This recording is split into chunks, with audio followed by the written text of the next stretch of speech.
As the COVID-19 pandemic spreads across the globe, we are seeing an alarming pattern.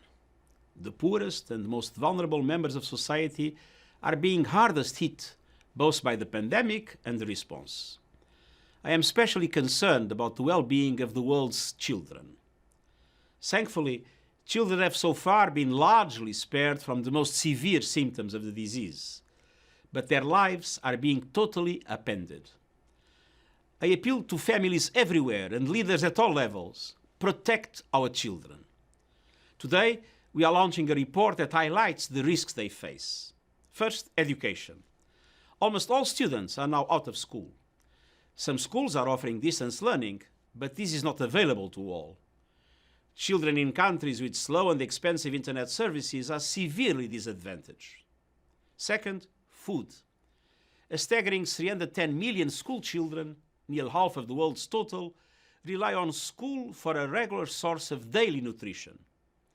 Even before COVID-19, the world faced unacceptable rates of childhood malnutrition and stunting. Third, safety.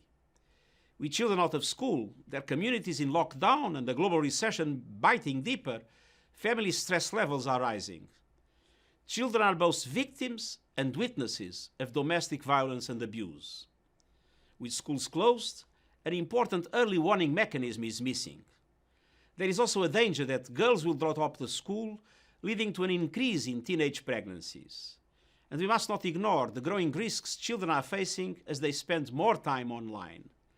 This can leave children vulnerable to online sexual exploitation and grooming.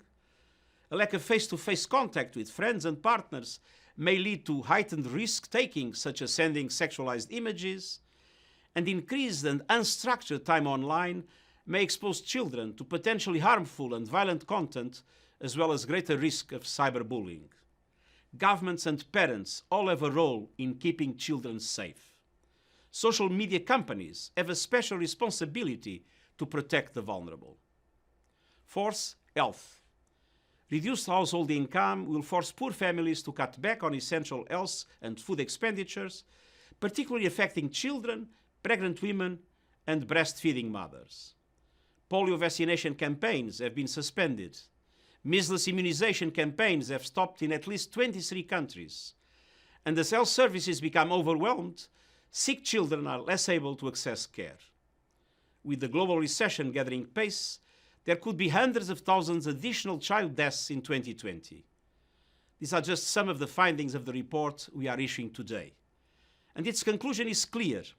We must act now on each of these threats to our children. Leaders must do everything in their power to cushion the impact of the pandemic. What started as a public health emergency has snowballed into a formidable test for the global promise to leave no one behind. The report urges government and donors to prioritize education for all children. It recommends they provide economic assistance, including cash transfers, to low-income families, and minimize disruptions to social and healthcare services for children.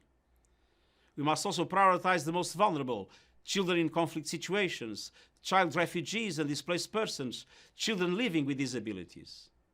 Finally, we must commit to building back better by using the recovery from COVID-19 to pursue a more sustainable and inclusive economy and society in line with the Sustainable Development Goals. With the pandemic placing so many of the world's children in jeopardy, I reiterate my urgent appeal: let us protect our children and safeguard their well-being.